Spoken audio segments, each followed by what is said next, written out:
अगर घर में चंद आलू और कुछ ब्रेड के स्लाइसेस पड़े हैं तो आज इन्हें ज़ाय मत कीजिए, क्योंकि हम इन्हीं सादा सी चीज़ों से ऐसा क्रिस्पी मज़ेदार स्नैक्स बनाएंगे कि बच्चे तो बच्चे बड़े भी बार बार फरमाइश करेंगे। अस्सलाम वालेकुम एवरीवन, क्या हाल है, कैसे हैं आप सब लोग। आज मैं आपके साथ शेयर करने वाली हूँ एक ऐसी मज़ेदार झटपट रेसिपी जो बनाने में इंतहाई आसान है, लेकिन खाने में इतनी मज़ेदार कि आप एक बार बनाएंगे तो दोबारा बनाने का दिल ज़रूर करेगा। आज हम बनाएंगे पोटैटो ब्रेड स्नैक्स, यानी आलू और ब्रेड से तैयार होने वाला एक ज़बरदस्त क्रिस्पी और मज़ेदार स्नैक्स। ये रेसिपी आप शाम की चाय के साथ बना सकते हैं, बच्चों के लिए बना सकते हैं, या जब कोई अचानक मेहमान आ जाए तो तब आपकी समझ में ना रहो तब आप बना सकते हैं। और सबसे अच्छी बात यह है कि इसके लिए कोई महंगी या मुश्किल चीज़ नहीं चाहिए। घर में मौजूद चंद छोटी सी चीज़ों से, मतलब आम सी चीज़ों से स्नैक्स तैयार हो जाते हैं। तो वीडियो को आखिर तक ज़रूर देखिएगा।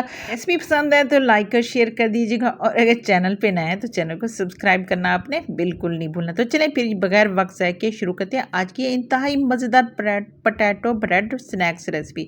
तो इसके लिए मैंने आधा किलो ले लिए थे आलू, और इनको पहले बॉयल कर लेता। बॉयल मैंने जब किया था कि छोटे छोटे टुकड़े में कर लिया था ताकि टाइम ज़ाय ना हो और बहुत अच्छी तरह से बॉयल हो जाए।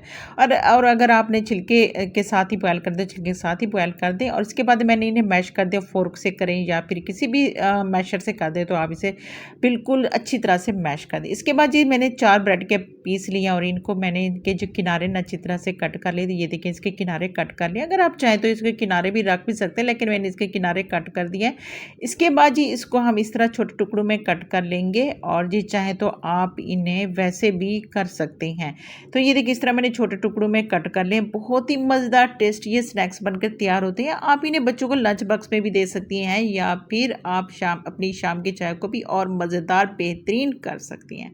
तो इसके बाद ये मैश किए हुए आलू में ये सारे जो ब्रेड के पीसेज हैं हमने डाल दिए हैं। इसके बाद इसमें हम मैंने चिकन रखा था तो चिकन श्रेड किया हुआ चिकन डाल दिया। अगर आपके पास है तो डालें, अगर नहीं है तो वैसे ही बना लेते। इसके बाद ये कुछ स्पाइसेस डाल दें, जैसे कि नमक आप अपने टेस्ट के मुताबिक डालें, लाल मिर्च हाफ टी स्पून मैंने 1 टीस्पून डाल दिया। इसके साथ ही हल्दी 1/4 टीस्पून, इसके साथ ही 1 टेबल स्पून मैंने डाल दिया था जी खुश्क धनिया पाउडर, सब्ज़ धनिया और सब्ज़ मिर्च, और साथ ही पुदीने का एक जो पुदीने के पत्ते भी डाल दिए थे इसको, ताकि अच्छी सी फ्रेश सी इसकी खुशबू आए। इसके बाद ये चाट मसाला मैंने डाल दिया था और इसके साथ ही इसको मिक्स कर दिया अच्छी तरह से। इसके बाद जी इसमें मैंने डाल दिया था चिकन पाउडर। अगर आपके पास चिकन पाउडर है तो वो डाल दें, नहीं तो फिर चाइनीज़ साल्ट है वो डाल दें, या फिर चिकन क्यूब्स है तो वो डाल सकते हैं। तो ये मैंने जैसे टेस्ट बहुत अच्छा आता है। इसके बाद ये सारे सब चीज़ को मैंने मिक्स कर लिया, एक डो सी बना लिए। इसके बाद ही आपने क्या करना है, इस तरह आपने स्नैक्स बना लेने हैं।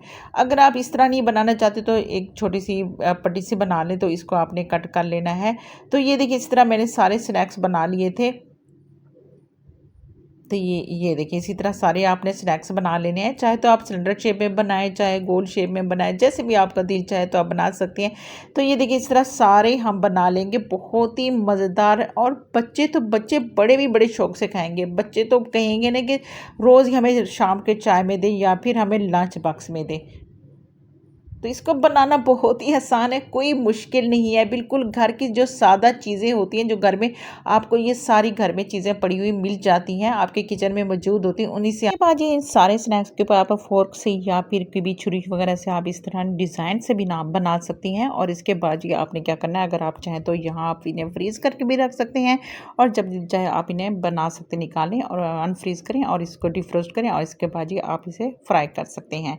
तो इसके बाद किसी भी जो एयर टाइट कंटेनर है उसमें डाल के रख दें फ्रीज़र में। चलिए चल के इसको फ्राई करते हैं। फ्राई करने के लिए आप इसे शैलो फ्राई भी कर सकते हैं और आप इसे डीप फ्राई भी कर सकते हैं। तो आप दोनों तरह से इसको कर सकते हैं। तो आपने कोई भी पैन लेना है, इसमें आपने ऑयल डालना है और इसके बाद इसको आपने फ्राई कर लेना है। तो जस्ट ये पके हुए हैं, लेकिन जस्ट आपने इनका कलर चेंज करना है। बहुत ही प्यारा खूबसूरत जब कलर आ जाए तो आपने इनको निकाल लेना है। इसके साथ ही आप इसे शैलो फ्राई भी कर सकते हैं, इसी तरह तवे पे कर सकते हैं या फिर फ्राई पैन में, कहीं भी आप इसे शैलो फ्राई कर सकते हैं। बहुत ही मज़ेदार टेस्टी बन के ये तैयार होते हैं। स्नैक्स इतने मज़ेदार होते हैं ना, सारी बड़े शौक से खाएंगे, कोई इतना टाइम भी नहीं लगता और इतने मज़ेदार बन के तैयार होते हैं।